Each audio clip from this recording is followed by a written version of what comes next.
പ്രതിഷേധം ഉണ്ടായ ആള് തന്നെ അവസാനം ഫിനാലെ വരെ എത്തി എന്നുള്ളത്, അതിന് കുറെയൊക്കെ മറുപടികളായിട്ടും ആക്ഷേപഹാസ്യ യെല്ലോ രൂപേണയൊക്കെ കാർഡ് വന്നിരുന്നു. കൊടുത്തതിന് ശേഷം പിന്നെ നമ്മൾ കാണുന്ന അഭിഷേകം എന്ന് വെച്ചാൽ എൻ്റയർലി ഡിഫറെന്റ് ആണ്. ഈ വേറെ ഈ കമ്മ്യൂണിറ്റി വയലേഷൻസ് ഒന്നുമില്ല, നന്നായിട്ട് ഗെയിം കളിക്കുന്നുണ്ട് ആള്. ഫിസിക്കൽ ഗെയിമൊക്കെ നന്നായിട്ട് കളിച്ചിട്ടുള്ള വ്യക്തിയാണ്. ഞാൻ കണ്ടിന്യൂസ്ലി കണ്ടിട്ടില്ല, പക്ഷെ കാണുന്ന ഇതിലൊക്കെ നന്നായിട്ട് തന്നെ എവിടേക്കോ ഈ അഭിഷേക് ശ്രീകുമാറിന്റെ എൻട്രി എന്നുള്ളത് ഈ LGBT അഗൈൻസ്റ്റ് ആയിട്ട് സംസാരിക്കുന്നില്ലായിരുന്നു, അതല്ലോ എവിടേക്ക് ഏതൊരു മൊമെന്റിൽ ഞാനൊരു ബിഗ് ബോസ് കണ്ടസ്റ്റന്റ് ആണെന്നുള്ളത് റിയലൈസ് ചെയ്തോ? ആ വ്യത്യാസം മനസ്സിലായിരുന്നു എങ്ങനെയാണ്? കേട്ടില്ല. ഒരു LGBT അഗൈൻസ്റ്റ് ആയിട്ട് സംസാരിക്കുക എന്നതിനപ്പുറത്തേക്ക് ഒരു ബിഗ് ബോസ് കണ്ടസ്റ്റന്റ് ആണ് ഞാൻ എന്നുള്ള തിരിച്ചറിവ് അഭിഷേകൻ ഉണ്ടായിരുന്നു. ഏതോ ഒരു പോയിന്റ് ഓഫ് ടൈമിൽ അത് ഉണ്ടായി എന്ന് എനിക്ക് തോന്നി. എനിക്ക് തോന്നുന്നു പുള്ളി കയറിയത് തന്നെ ഈ ഒരു ആന്റി LGBT കാര്യങ്ങളൊക്കെ സ്പ്രെഡ് ചെയ്യണം എന്നുള്ള ഉദ്ദേശത്തോടു കൂടി ആയിരിക്കണം കയറിയത്, എനിക്കറിയത്തില്ല. പക്ഷേ അത് ഫസ്റ്റ് വീക്ക് തന്നെ അത് സ്റ്റോപ്പ് ചെയ്തു. ബിഗ് ബോസ് ടീം തന്നെ അത് സ്റ്റോപ്പ് ചെയ്തു. അപ്പം അതിനുശേഷം പിന്നീട് ഒരു കാര്യങ്ങളും ആൾ ഉദ്ദേശിച്ച പാത്തിലൂടെ കൊണ്ടുപോകാനായിട്ട് സാധിച്ചില്ല. പിന്നീട് അങ്ങോട്ട് ബിഗ് ബോസിന്റെ വീടിന്റെ നേച്ചർ എങ്ങനെയാണോ അതുമായിട്ട് യോജിച്ച് പോകേണ്ടി വന്നു. എവിടേക്കോ ഒരു അഭിഷേക് ശ്രീകുമാർ ഒരു പെയിൻ തന്നപ്പോ അല്ലെ, അല്ലെങ്കിൽ ഒരു പക്ഷെ ഇത്തരം എന്താ പറയാ വാക്കുകൾ കൊണ്ടാണെന്നുണ്ടെങ്കിൽ ചില സ്റ്റേറ്റ്മെന്റ്സ് കൊണ്ടാണെങ്കിൽ പോലും വന്നപ്പോ അപ്പുറത്തൊരു അഭിഷേക് കുറെയൊക്കെ ഒരു പ്രതീക്ഷയായിട്ട് മാറിയിട്ടുണ്ടായിരുന്നു അല്ലെ അഭിഷേക്. യെസ്. അപ്പോൾ എനിക്ക് തോന്നുന്നു അഭിഷേകിന്റെ ഒരു ഐഡന്റിറ്റി ശരിക്കും ഈ ഷോയിലൂടെയാണ് റിവീൽ ചെയ്യുന്നത്. ഐ മീൻ ഫാമിലി വരെ അറിയുന്നത്. അതേ ഫാമിലി തന്നെ ഷോയ്ക്ക് അനുസരിച്ച് അഭിഷേക് തന്നെ പറഞ്ഞു. കൂടെയുള്ള വീഡിയോ ഒക്കെ ഞാൻ കണ്ടായിരുന്നു. എനിക്ക് പേഴ്സണലി നേരത്തെ അറിയാവുന്ന ഒരു വ്യക്തിയായിരുന്നു അഭിഷേക് ആയിട്ട് ഞാനൊരു ക്ലാഷ് ഉണ്ടായിട്ടുണ്ട്. ഒരു ബ്യൂട്ടി പേജിന്റെ വിഷയം പറഞ്ഞ് ഞാൻ അഭിഷേകും തമ്മിൽ ഭയങ്കര വലിയൊരു അടിയായിട്ടുണ്ട്. അത് ലൈക്ക് ഇപ്പോൾ നമ്മൾ ബ്യൂട്ടി എന്ന് പറയണത് നമ്മുടെ ഇന്നർ ബ്യൂട്ടി ആണ് എന്ന് ഞാൻ എപ്പോഴും പറയും. പക്ഷെ എന്നിട്ട് പിന്നെ എന്തിനാണ് പോയി സർജറി ചെയ്ത് ബ്യൂട്ടിഫുൾ ആവാൻ നോക്കുന്നതെന്നുള്ള ആ ഒരു വാദമായിട്ട് അഭിഷേക് അന്ന് വന്നിരുന്നു. അപ്പൊ ഞാൻ പറയുന്നുണ്ട്, ഞാൻ പുറത്ത് എന്ത് ചെയ്താലും അതുകൊണ്ട് ഞാൻ ബ്യൂട്ടിഫുൾ ആണ് എന്ന് ഞാൻ വിശ്വസിക്കുന്നില്ല. അപ്പൊ ഞാനിപ്പോ ഈ മുടി ഇങ്ങനെ ഇട്ടുകൊണ്ടോ, ഞാൻ മേക്കപ്പ് ഇട്ടതുകൊണ്ടോ, ലിപ്സ്റ്റിക് ഇട്ടതുകൊണ്ടോ, കണ്ണെഴുതിയത് കൊണ്ടോ ഞാൻ ബ്യൂട്ടിഫുൾ ആണെന്ന് ഞാൻ സ്റ്റിൽ ഐ ഡോണ്ട് ബിലീവ്.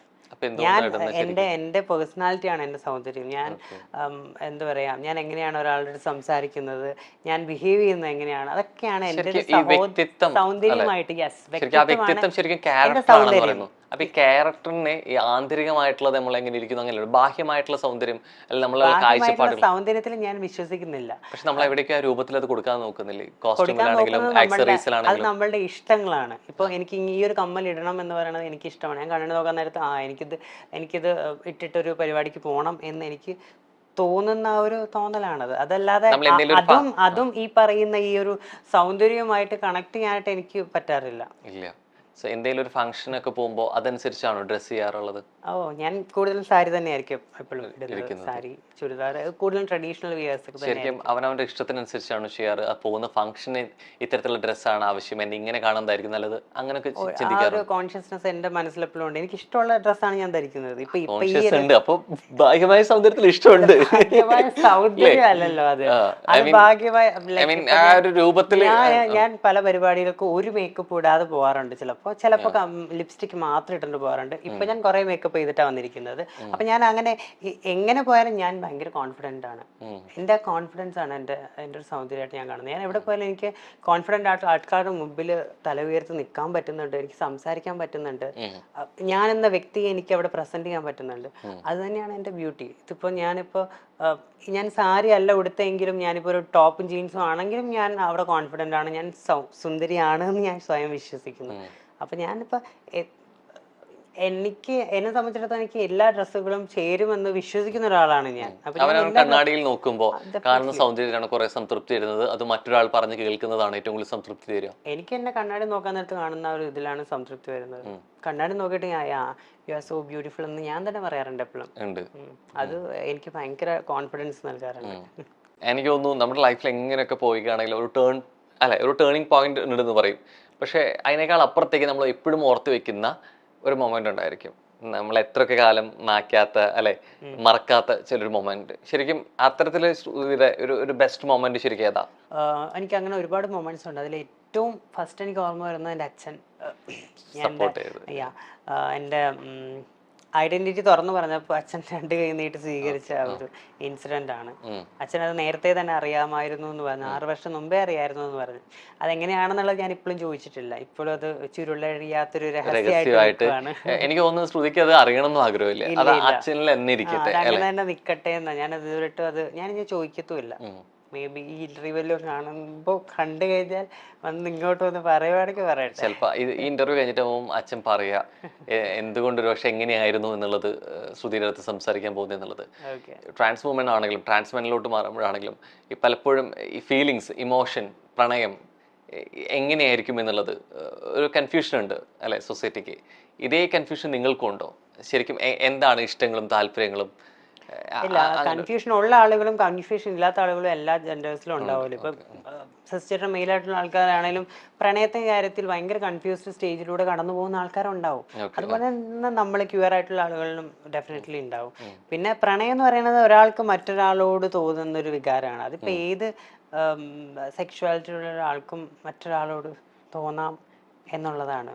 അതിനങ്ങനെ പരിമിതികളില്ല എന്നുള്ളതാണ് ഞാൻ വിശ്വസിക്കുന്നത്. ശ്രുതിക്ക് അത്തരത്തിൽ കുറെ പ്രണയാഭ്യർത്ഥനകൾ കിട്ടിയിട്ടുണ്ട്. പ്രണയ അഭ്യർത്ഥനകളൊക്കെ കിട്ടിയിട്ടുണ്ട് ഒരുപാട്. കുറച്ചൊക്കെ ബ്ലഷ് ചെയ്യുന്നുണ്ടല്ലോ. കിട്ടിയിട്ടുണ്ട് അത്തരത്തില് കൂടുതൽ എവിടെയെങ്കിലും അത്തരത്തില് അതില് ട്രാൻസ് വുമൺ അല്ല എന്ന് അറിയാതെ വരെ വന്നിട്ടുള്ള പ്രപ്പോസലും ഉണ്ടായിട്ടുണ്ട്? അങ്ങനെ ഉണ്ടായിട്ടുണ്ട്, അങ്ങനെ ഉണ്ടായിട്ടുണ്ട്. എന്നിട്ട് അത് അറിഞ്ഞിട്ട് അവര് പോയിട്ടുമുണ്ട്. അങ്ങനെ നിലനിന്നിട്ടുള്ള ആൾക്കാരും ഉണ്ട്. ഭയങ്കര സീരിയസ് ആയിട്ട് പ്രപ്പോസ് ചെയ്യുന്ന ആൾക്കാരും ഉണ്ട്. എന്നെ കുറെ നാളായിട്ട് ഞാൻ ഭയങ്കര കംഫർട്ട് സോൺ ആണ്. എന്നെവായിട്ട് സംസാരിക്കുന്ന ആൾക്ക് ഞാൻ ഭയങ്കര കമ്പനി ആയിരിക്കും എപ്പോഴും. എന്നെവായിട്ട് സംസാരിച്ചിരിക്കുന്ന ആളുകൾക്ക് ഭയങ്കര ഇഷ്ടമാണ്. അപ്പൊ അങ്ങനെ എനിക്ക് വർഷങ്ങളായിട്ട് കമ്പനിയുള്ള ആൾക്കാരൊക്കെ സീരിയസ് ആയിട്ട് പ്രപ്പോസ് ചെയ്തിട്ടുള്ള ആൾക്കാരുണ്ട്. പക്ഷെ വേറെ ഒരുപാട് കൺസേൺസ് ഉണ്ടാവുമല്ലോ. ബീങ് എ ട്രാൻസ് വുമൺ, ഒരു ഫാമിലി ലൈഫ് മുന്നോട്ട് പോകാനായിട്ട് ഉണ്ടാവുന്ന അവരുടെ കൺസേൺസ് ഉണ്ടാവുമല്ലോ. കിഡ്സ് വേണം എന്നുള്ള ആ സംഭവങ്ങളൊന്നും പോസിബിൾ അല്ല. അപ്പൊ അങ്ങനത്തെ കൺസേൺസ് ഒക്കെ ആലോചിച്ചിട്ടായിരിക്കും ഞാൻ കൂടുതലും അങ്ങനെ ഫേവറബിൾ ആയിട്ടുള്ള റിപ്ലൈ കൊടുക്കാറില്ല. പിന്നെ അങ്ങനെ തോന്നിയിട്ടുള്ളതും ഉണ്ട്, മനസ്സുകൊണ്ട് ആഗ്രഹം ഉള്ളതും ഉണ്ടായിട്ടുണ്ട്, ഇല്ലാത്തതും ഉണ്ട്. അത്തരത്തിൽ ഓർത്തെടുക്കുന്ന ഒരു പ്രണയം അല്ലെങ്കിൽ പ്രണയാഭ്യർത്ഥന ഏതായിരുന്നു? അയ്യോ, അങ്ങനെ എന്റെ ഫ്രണ്ട്, അതിപ്പോ പേര് പറഞ്ഞത് സന്ദർഭം പറഞ്ഞാൽ മതി. ട്രിവാൻഡ്രത്തുള്ളൊരു ഫ്രണ്ടാണ്. ആളിങ്ങനെ ഞാൻ വർക്ക് ചെയ്ത് അവിടെയായിരുന്നു. അപ്പൊ അവിടെ 3 വർഷം വർക്ക് ചെയ്ത സമയത്ത് പുള്ളിയായിട്ട് നല്ല പരിചയമായിരുന്നു. പുള്ളി ഇങ്ങനെ സീരിയസ് ആയിട്ട് അതിനകത്ത് പറഞ്ഞു, ഞാൻ തമാശക്ക് പറയുന്നതല്ല, സീരിയസ് ആയിട്ട് നമുക്കിങ്ങനെ മുന്നോട്ട് പോകാം എന്നുള്ള രീതിയിൽ ഇങ്ങനെ പറഞ്ഞു തന്നു. അത് ഭയങ്കര പൈങ്കിളി ഇതൊന്നും അല്ല, ഞാൻ അങ്ങനെ പൈങ്കിളി ടൈപ്പ് അല്ല കേട്ടോ. ഭയങ്കര മെച്ചുവേർഡ് ആയിട്ടുള്ള ഒരു പ്രണയത്തിൽ വിശ്വസിക്കുന്ന ആളാണ്.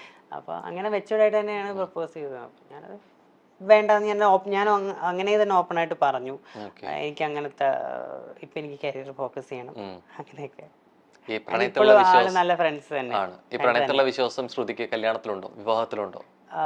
ഇല്ല, ഞാൻ കൂടുതലും അങ്ങനെ എന്തെങ്കിലുമൊക്കെ പോവുകയാണെങ്കിൽ തന്നെ ഒരു ലിവിങ് ടുഗദറുമായിട്ട് മുന്നോട്ട് പോകാനായിട്ടായിരിക്കും ഭാവിയിൽ ഓപ്റ്റ് ചെയ്യുക. അങ്ങനെ പ്ലാനൊന്നും ഇല്ല ഇപ്പൊ, അങ്ങനെ ആരും ഇല്ല മനസ്സിൽ. ഇല്ല, ഐ മീൻ വിവാഹം എന്നുള്ളൊരു അല്ല, ഞാൻ ഓൾറെഡി ബ്രോക്കൺ ആണ്. ഞാൻ എന്റെ പാസ്റ്റ് റിലേഷൻഷിപ്പിൽ നിന്നും കരകയറിയിട്ടില്ല. ഞാൻ അവിടെ തന്നെ നിൽക്കുക. ശ്രുതിയായിട്ട് വരുമ്പോൾ സ്വാഭാവികമായിട്ട് ദയയെ കുറിച്ച് ചോദിക്കാതെ വയ്യ അല്ലേ? ദയവും ഞാനും സെപ്പറേറ്റഡ് ആയി കുറച്ച് നാളായി. ഇപ്പോൾ വേറൊരു റിലേഷൻഷിപ്പിൽ ഹാപ്പി ആയിട്ട് പോകുന്നു. ശ്രുതി സ്റ്റക്കായി നിൽക്കുന്നത് അതിൽ തന്നെയാണോ മൂവ് ഓൺ ചെയ്യാത്ത? ഞാൻ ദയയുടെ റിലേഷൻഷിപ്പിൽ സ്റ്റക്കായിട്ട് നിൽക്കുന്നില്ല. ദയയുടെ റിലേഷൻഷിപ്പിൽ ഞാൻ മൂവ് ഓൺ ചെയ്ത് കഴിഞ്ഞു. മറ്റൊരു റിലേഷൻഷിപ്പിൽ സ്റ്റക്കായിട്ട് നിൽക്കുവാണ്. അതും നേരത്തെ പറഞ്ഞ പോലെ കൺഫ്യൂഷൻ ആണോ അതോ ബ്രേക്കപ്പ് ആയിട്ട് move on? May be confusion ആയിരിക്കും. എനിക്ക് പുതിയ ഒരാളെ പറ്റി ചിന്തിക്കാനായിട്ട് പറ്റുന്നില്ല. അത് ഈ കിട്ടിയ അനുഭവങ്ങളിൽ എവിടെയൊക്കെയോ ആളുകളെ കാണുന്നതിൽ ജനറലൈസ് ചെയ്ത് കാണുന്ന രീതിയാണോ? അങ്ങനെയുണ്ടോ? എനിക്കോ കിട്ടിയ അനുഭവം അങ്ങനെ ആയതുകൊണ്ട് ഇനി വരുന്നവരും അങ്ങനെയായിരിക്കും, അത്തരത്തിൽ അനുഭവങ്ങളായിരിക്കും. ഇല്ല, വരുന്ന ആൾക്ക് അങ്ങനത്തെ ഒരു അനുഭവം ഉണ്ടാവുമെന്ന് ഞാൻ പ്രതീക്ഷിക്കുന്നില്ല. പക്ഷെ അതുപോലത്തെ സിമിലർ വേറെ അനുഭവങ്ങൾ ഉണ്ടാവും എന്നുള്ളൊരു എക്സ്പെക്ടേഷൻ ഉണ്ട്. മാത്രമല്ല, ഞാൻ ഭയങ്കരമായിട്ട് ഡൗൺ ആയി പോകുമെന്നുള്ളൊരു പ്രതീക്ഷ എനിക്കുണ്ട്. അതുകൊണ്ട് ഡൗൺ ആയി പോകുന്ന പ്രതീക്ഷയോ? ഒരു റിലേഷൻഷിപ്പ് വന്നു കഴിഞ്ഞാൽ, റിലേഷൻഷിപ്പിൽ ഇരുന്ന് കഴിഞ്ഞാൽ ഞാൻ അതേ ലോകം എന്ന് പറഞ്ഞിരിക്കും. അപ്പൊ അത് ഡിപ്പെൻഡന്റ് ആവും. അത് ഭയങ്കര അങ്ങനെ ഭയങ്കര ലോയൽ പറ്റില്ലല്ലോ, അങ്ങനെ പറ്റരുതല്ലോ. അപ്പൊ ഞാൻ എന്നെ സംബന്ധിച്ചിടത്തോളം ഞാൻ ഭയങ്കര ഫ്യൂച്ചറിസ്റ്റിക് ആയിട്ടുള്ള ഒരാളാണ്. അപ്പൊ അങ്ങനെ ഒരാളെ സംബന്ധിച്ചിടത്തോളം ഒരു റിലേഷൻഷിപ്പിലേക്ക് പോയി കഴിഞ്ഞാൽ എനിക്ക് ഫ്യൂച്ചർ അവിടെ കളയേണ്ടി വരും. എനിക്ക് വേറെ ഒന്നും ചെയ്യാൻ പറ്റത്തില്ല. ഞാൻ ഞാൻ ആള് എനിക്ക് മെസ്സേജ് അയക്കാതിരുന്നാൽ ഭയങ്കര ഡൗൺ ആകും, കോൾ ചെയ്യാതിരുന്നാൽ ഡൗൺ ആകും, ദേഷ്യപ്പെട്ട് ഡൗൺ ആകും. അപ്പൊ എല്ലാ കാര്യത്തിനും ഡൗൺ ആകുന്ന പൊസസീവ് ആണ്. ഞാനോ അല്ല, അത്രയ്ക്ക് ഇതൊന്നും അല്ല, എന്നാലും ആണ്.